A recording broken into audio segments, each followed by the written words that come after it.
niistä ei hirveän hyvin niitä viiriä näe kesken sarjan. Mutta Myös suomalaisurheilija mukana Olli Hiidensalo. Eilen vähän kisa-aikana arveltiin, että pisteitä ei tule, mutta kyllähän sieltä niitä kuitenkin sitten muutama tuli 39.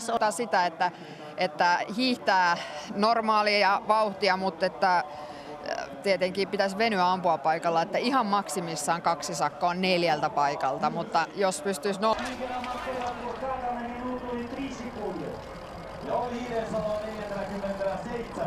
ensimmäisen ampunnan jälkeen.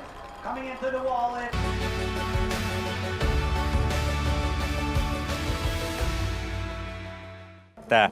Ja nyt on selvittely ministeriön kanssa hyvässä yhteistyössä menossa, sillä on tapahtunut.